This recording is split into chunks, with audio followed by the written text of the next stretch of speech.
CTS 기독교 TV 4인 4색 시청자 여러분 만나서 반갑습니다. 김승환 목사입니다. 교회는 세상을 어떻게 변화시킬 수 있을까? 우리가 지난주 첫 시간을 보냈는데 혹시 잘 들으셨습니까? 아마 좀 어렵지 않았을까 싶어요. 제가 논문으로 연구했던 내용을 이야기하다 보니까 후기세속 사회가 무엇이지? 교회 공공성이 무엇이지? 조금 생소한 주제가 아니었을까 싶습니다. 그럼에도 불구하고 오늘날 교회가 위치하고 있는 바로 이 종교의 위치, 또 교회의 위치가 무엇인지를 살피는 것은 굉장히 중요합니다. 간략하게 다시 정리해 드리자면 여전히 종교의 영향력이 필요하구나. 긍정적인 차원에서 교회가 사회 공적인 참여에 최선을 다해야 되구나. 하나님의 나라, 또 이웃사랑의 실천, 교회 공동체성의 회복, 이 모든 과제가 우리 앞에 놓여 있다는 것을 여러분 꼭 기억했으면 합니다. 그렇다면 구체적으로 교회가 어떻게 세상에 참여할 것인가, 저는 크게 두 가지를 이야기하려고 합니다. 그 중에 하나가 바로 공공신학이겠고요. 아마 두 번째는 다음 주에 다룰 내용인데 기독교 공동체주의, 공동체성을 통하여서 존재로 하나님의 나라를 보여주는 삶, 그것이 바로 3주차에 다룰 내용인데 오늘 제가 두 번째 차로 공공신학에 대한 이야기를 함께 나누어 보려고 합니다. 교회가 세상을 어떻게 변화시킬 수 있을까? 그 중에 하나가 바로 공적인 참여를 하자, 바로 공공신학이라는 주제입니다. 여러분, 공공신학이라는 단어가 굉장히 좀 생소하시죠? 영어로는 Public Theology입니다. 공적인 신학, 공공신학. 최근에 우리가 살고 있는 이 시대에 여러 가지 사명들이 있고 키워드가 있겠지만 그중에 최고의 키워드는 바로 공공성인 것 같아요. 특히 한국 사회가 코로나로 인하여서 여러 위기 가운데 있는데 교회도 마찬가지겠죠. 이 공적인 역할을 어떻게 잘 감당할 수 있을까? 이를 위해서 어떤 신학이 필요할까? 그것을 한번 고려해 보려고 합니다. 이것은 단지 어떤 전문가들의 영역만이 아닙니다. 각각 개개인의 성도들은 각자 자기 위치에서 공적인 삶을 살아가는 것이고요. 교회는 교회가 속해 있는 그 지역에서 공적인 참여를 하는 것이고요. 또 교단과 또 전문가들은 각각의 힘을 가지고 선한 하나님의 나라를 만들어가는 것, 그게 바로 공공신학적 삶을 살아가는 것이라고 할 수 있겠습니다. 저는 공공신학을 어떻게 처음에 시작되었는지 간략한 역사부터 시작해서 오늘 우리 한국교회가 이 공공신학을 통해서 어떤 일들을 할 수 있는지를 또 마지막 후반부에 이야기해 보려고 합니다. 2007년도인데요. 공공신학 국제 네트워크라는 협회가 만들어져 있습니다. 바로 이게 GNPT 로고입니다. 2007년도에 미국 프린스턴 신학교에서 이 모임이 처음으로 발족이 되었습니다. 물론 사전 모임이 2005년도 영국 에딘버러 대학에서 있었습니다. 전 세계에는 많은 신학자들, 특히 윤리학자, 기독교 윤리학자들이 모여서 우리가 이제 앞으로 새로운 시대가 열렸는데 이 새로운 시대에 걸맞는 신학을 해야 되지 않겠느냐. 그러면서 이 공공신학이라는 이 협회를 만들게 되었습니다. 여러분, 신학이 필요할까요? 우리 많은 목회자들도 신학교에 가서 신학 공부했는데 별로 도움이 되는 게 없더라. 기도 열심히 하고 성경을 많이 보면 되지 않겠느냐. 그렇게 이야기하기도 합니다만 그건 올바른 자세가 아닌 것 같아요. 여러분, 신학이 무엇일까요? 저는 그렇게 생각합니다. 이 세상을 어떤 관점으로 볼 것인가. 이게 바로 신학이에요. 우리 7, 80년대만 하더라도 우리 한국에는 이제 해방신학의 영향으로 민중신학이 아주 유행을 이루었죠. 사회적 약자, 또 소외된 자를 위해서 우리 예수님 이 땅에서 사셨다. 교회도 그를 위한 사역들을 감당해야 된다. 이런 민중신학, 해방신학이 대유행을 했던 적이 있었습니다. 이것은 마치 세상을 그들의 시선으로 보겠다라는 거거든요. 하나님을 약자의 눈으로 이해하겠다라는 것이고요. 교회를 그렇게 어려운 사람들의 관점으로 바라보겠다라는 것입니다. 그 위에 있었던 생태신학이라든지 또 여성신학이나 다 마찬가지예요. 어떠한 주제와 관점으로 하나님과 세상과 교회를 바라볼 것인가. 바로 이 신학은 관점의 문제를 우리에게 던져줍니다. 그렇다면 공공신학도 마찬가지겠죠. 이 세상을 공공이란 키워드로 바라보겠다라는 거예요. 하나님도 퍼블릭 가스로 한번 보자. 교회도 퍼블릭 처치로 한번 보자. 우리의 믿음과 신앙도 퍼블릭 페이스로 한번 들여다보자. 이 공공이란 키워드로 신학을 새롭게 한번 정리하는 게 바로 2000년대 초반부터 최근에까지 진행되어 있는 그런 내용들입니다. 공공신학이 구체적으로 어떻게 형성되었느냐? 각 나라와 대륙들마다 이제 발전하기 시작합니다. 아마 이제 이 공공신학이 시작하기 전에 어느 정도 이제 기초가 닦여진 게 1960년대가 아닐까 싶습니다.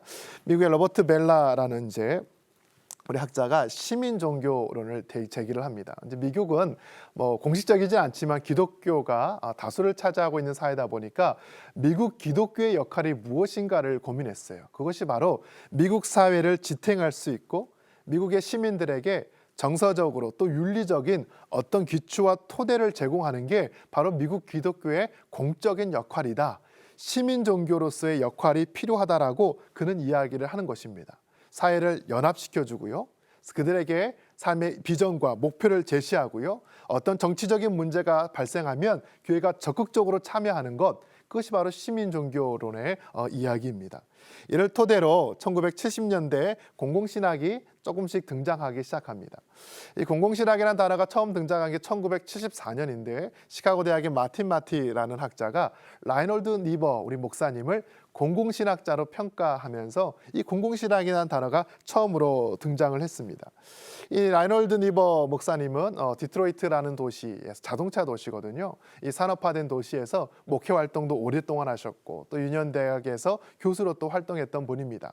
목회와 또 신학교를 왔다 갔다 하시다가 또 말년에는 미국 정치에도 굉장한 영향력을 미칩니다. 여러 가지 대공황 시대에 또 냉전 사회에서 미국의 역할, 미국 교회의 공적인 역할이 무엇인지를 강하게 이야기했던 분이 바로 이 라이놀드 니버 목사님이세요. 이분을 통해서 미국 교회와 또 미국 기독교는 세계의 어떤 리더의 역할을 해야 된다. 어떤 책임론을 갖기 시작하게 되었죠. 그러면서 이 마틴 마티 교수님은 이 교회를 퍼블릭 처치라고 이야기를 하는 거예요.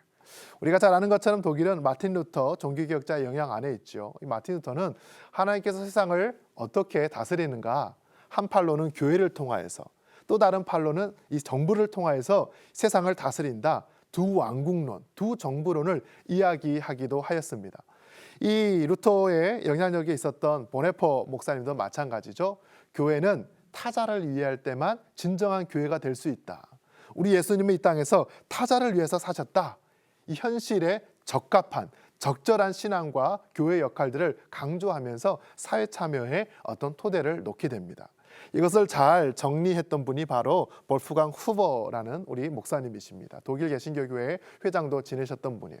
그가 90년도에 박사 논문으로 교회와 공공성이라는 주제를 가지고 논문을 썼습니다.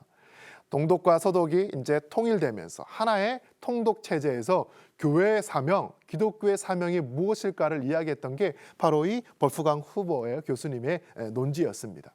독일 사회도 역시 교회 공적 참여에 대한 이야기가 활발하게 진행됩니다. 영국도 마찬가지입니다. 에딘버러 대학의 1984년도에 최초로 공공신학센터가 세워집니다.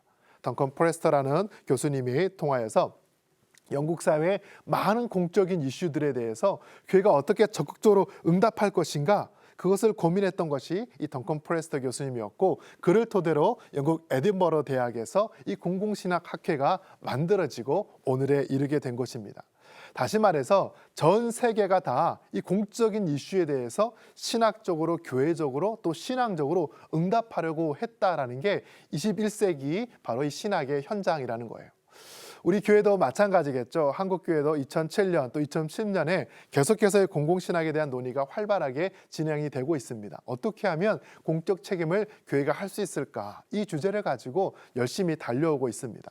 이렇게 학회가 만들어지고 많은 학자들이 모이다 보니까 이제 새로운 컨퍼런스가 열리게 되었고요. 3년에 한 번씩 각 대륙과 나라와 또 대학을 돌아다니면서 여러 이슈를 가지고 컨퍼런스를 진행합니다. 거기에서 했던 이야기가 이제 저널로, 공공신학 국제 저널로 이렇게 발간되기도 합니다. 2007년과 10년, 또 13년, 16년, 또 19년 각각의 대학에서 여러 모임들이 있었습니다. 그때마다 키워드가 다 달랐어요. 2007년도에는 공공신학이 무엇일까에 대한 이야기를 많이 나눕니다. 새로운 신학이 찾아왔다. 신학의 패러다임이 전환되었다. 공공신학이 무엇인가에 대해서 이야기를 많이 했고요. 호주에서 열렸던 대회에서는 기후변화에 오늘날 교회가 어떻게 응답할 것인가.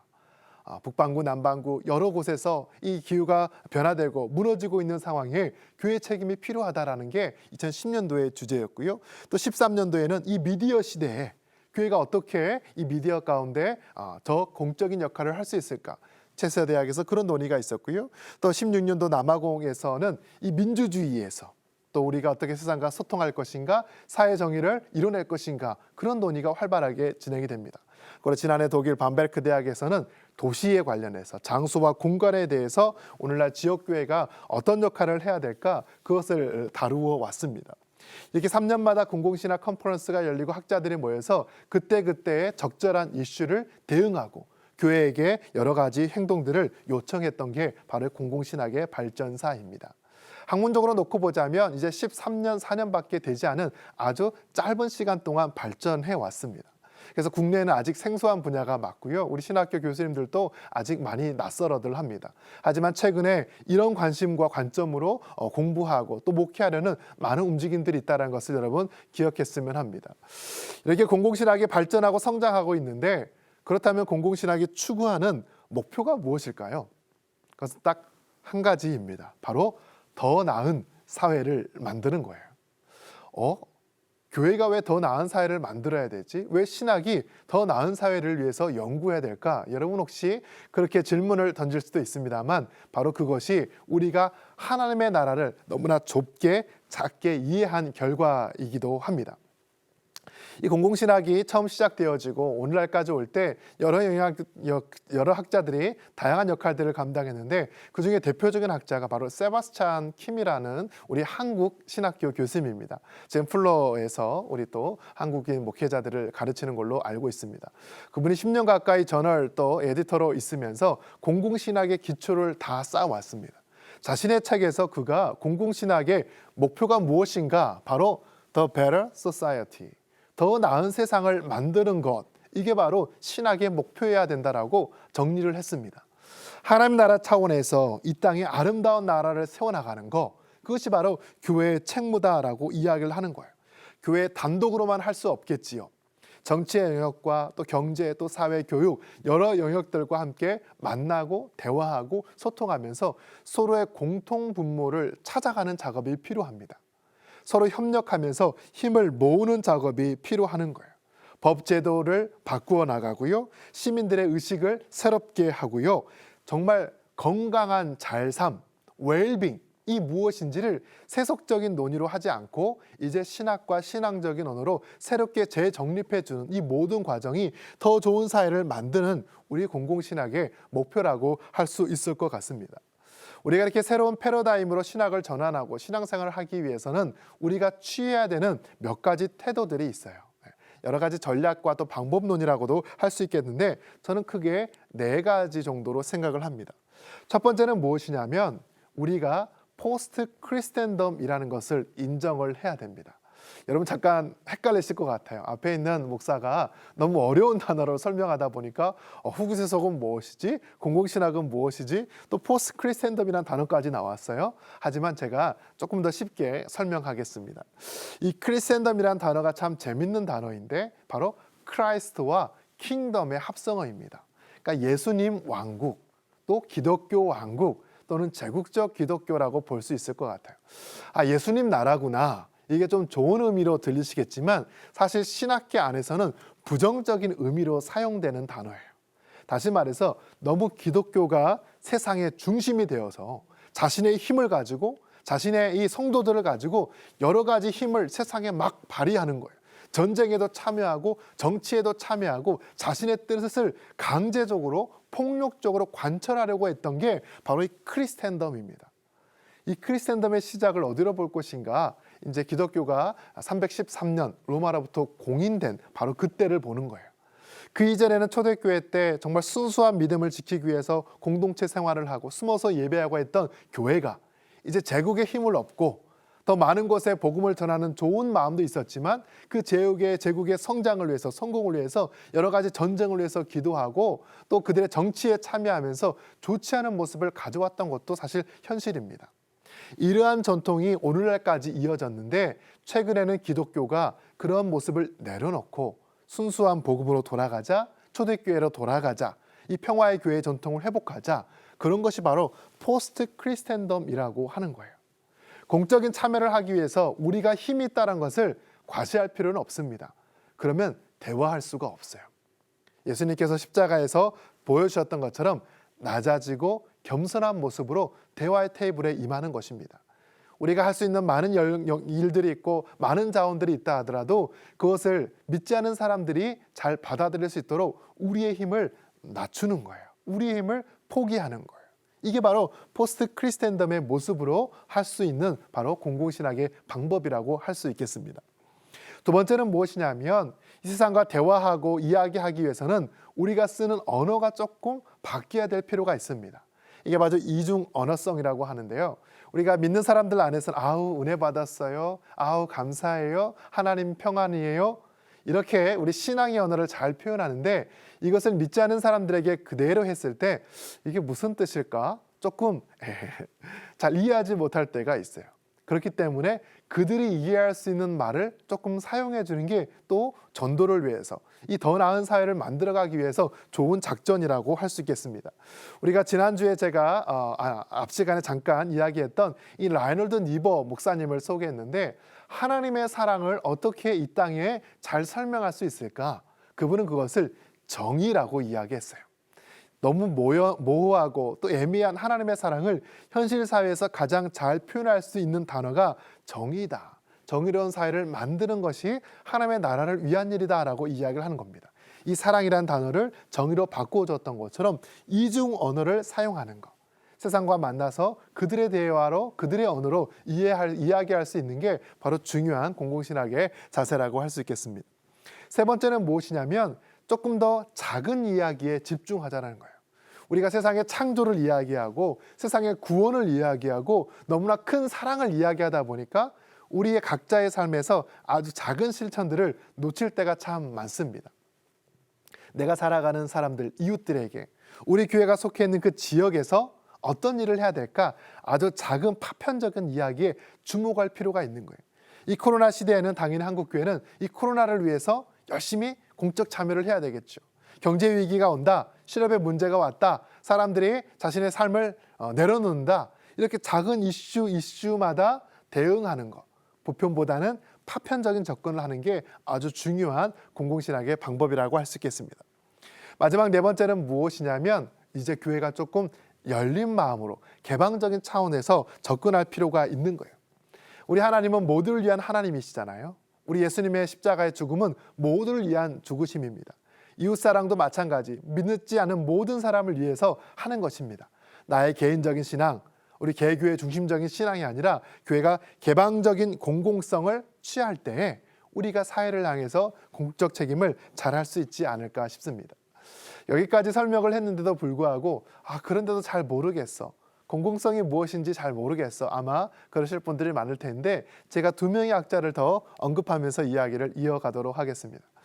앞서 지난주 이야기했던 하버마스라는 철학자입니다. 그분이 쓴 책 중에 공론장의 구조변동이라는 책이 있습니다. 사실 조금 어려운 책이에요. 이 책의 내용이 무엇이냐면 18세기 유럽 사회에서요, 여론이 어떻게 형성되어지는가를 이야기하는 책입니다. 황제가 있고 교황이 다스리는 사회에서 백성들의 생각과 그들의 말은 별로 의미가 없습니다. 어떤 힘을 발휘하지 못하는 거예요. 그러나 어느 시점부터 대중들이 등장하기 시작하고요. 그들의 이야기가 하나의 여론으로 힘을 발휘하기 시작하는 게 어떤 과정을 통해서 이루어지느냐? 바로 그 내용을 다루는 게 이 하버마스의 책입니다. 이 하버마스는 그 여론의 중심에 카페가 있었다고 이야기를 해요.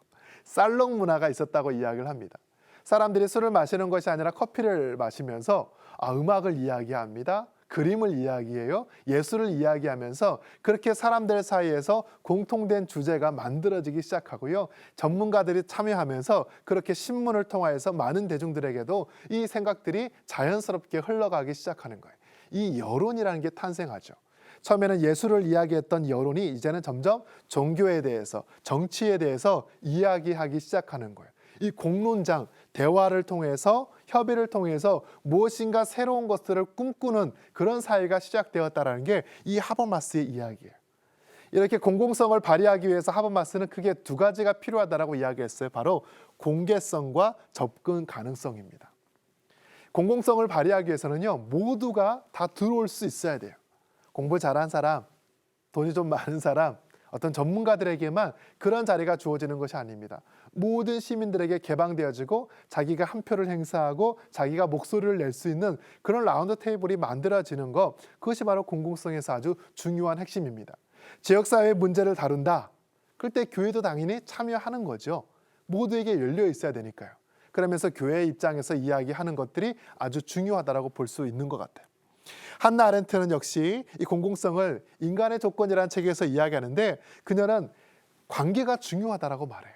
전체주의 사회에서 아무것도 할 수 없는 시대에 사람들의 각각의 특징, 그들의 존재가 무시되어지고 특히 히틀러가 모든 것을 장악하고 있었던 그 전체주의 국가에서는 개개인의 특별성은 존재하지 않았지만 그들의 가치를 인정해주고 그들의 관계를 회복해주는 것, 이것이 바로 공공성의 회복에서 아주 중요하다라고 그녀가 이야기를 하는 것입니다. 그렇다면 공공성이 어떻게 잘 작동할 수 있을까요? 그것은 바로 함께 마주 앉는 이 대화의 테이블입니다. 여러분 그림을 보십시오.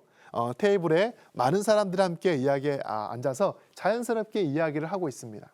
정치에 대해서, 또 경제에 대해서, 문화에 대해서 서로 함께 이야기를 하면서 합의되는 지점을 이루어가는 것, 그것이 바로 공공성을 발현하기 위한 아주 중요한 과제이고요. 교회가 바로 여기에서 한 파트너로 참여해서 교회의 신학과 전통에 따라서 우리의 이야기를 같이 보태면 더 나은 사회를 함께 만들어가는 것, 그것이 바로 공공신학에서 아주 중요한 실천이라고 할 수 있는 거예요. 앞서 저는 공공신학에 대해서 쭉 이야기를 해왔습니다. 왜 신학이 공공성을 가져야 되는가? 다시 정리해보자면 이것이 바로 하나님의 나라를 위한 일이기 때문이에요. 하나님께서 이 땅을 선하게 만드셨고 아름답게 만드셨는데 그것을 교회가 이 믿지 않은 많은 사람들과 함께 또는 그들을 이끌어가면서 이 선한 세계를 창조하고 보존해 나가는 일에 함께하는 것, 공공선을 위해서 또 청지기와 어떤 소명감을 가지고 살아가는 것이 아주 중요한 과제라고 볼 수 있겠습니다. 이러한 모습을 가지고 우리가 구체적으로 그러면 어떻게 실천할 수 있을까? 제가 한 2가지 정도의 사례를 가져와 봤어요. 여러분 왼쪽에 있는 그림을 보시면 아마 많이들 보셨겠죠. 2008년도에 우리 태안에서 있었던 기름 유출 바로 그 사건을 다룬 사진입니다. 하얀 옷을 입은 많은 자원봉사자들이 그 바위에 묻은 기름때를 벗겨내기 위해서 열심히 일을 하고 있는 거예요. 2008년 당시에 기독교가 어떻게 참여했을까요? 한국교회 봉사단을 꾸렸습니다. 모든 교단과 교파를 초월해서 날짜와 순번을 정해가면서 많은 사람들이 함께 이 기름때를 벗기기 위해서 노력했어요.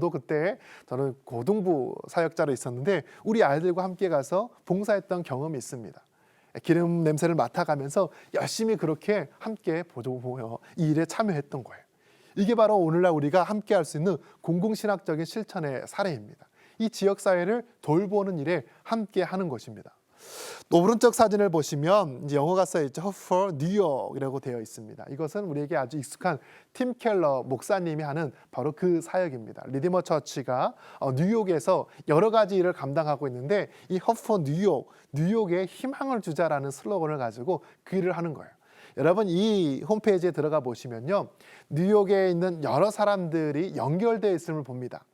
북쪽에서 아이들이 공부방이 필요해요. 남쪽에 있는 여인들이 어느 정도 돈이 좀 필요해요. 자원봉사가 필요해요. 뉴욕시에 있는 여러 사람들을 서로 자원봉사자와 또 센터들을 연결시켜주고 때로는 교인들을 보내기도 하고 또 후원을 하기도 하는 그 모든 일들을 이 리디머 처치가 감당하는 거예요. 한 교회가 한 도시를 책임지는 어마어마한 일을 하는 것입니다. 왜? 그것이 바로 공적인 일에 참여하는 것이기 때문입니다. 이 공공신학이 갖고 있는 여러 가지 한계들이 있어요. 그동안 교회가 감당했던 이 구원의 본질적인 사명, 복음을 전하고 또 교회를 세워나가는 일을 어떻게 할 것인가, 바로 이 부분을 어떻게 보완할 것인가를 제가 다음 시간에 함께 나눠보도록 하겠습니다. 여러분 우리 또 다음 주 시간을 통하여서 공공신학과 또 다른 이야기를 가지고 세상을 변화시키는 방법을 함께 나눠보도록 하겠습니다. 감사합니다.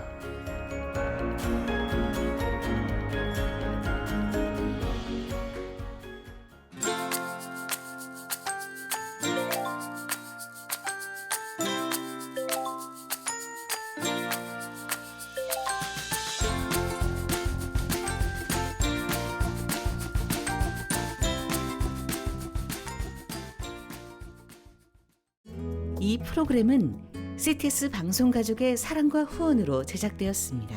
후원전화 02-6333-1003번, ARS 060-808-1004번으로 전화주세요.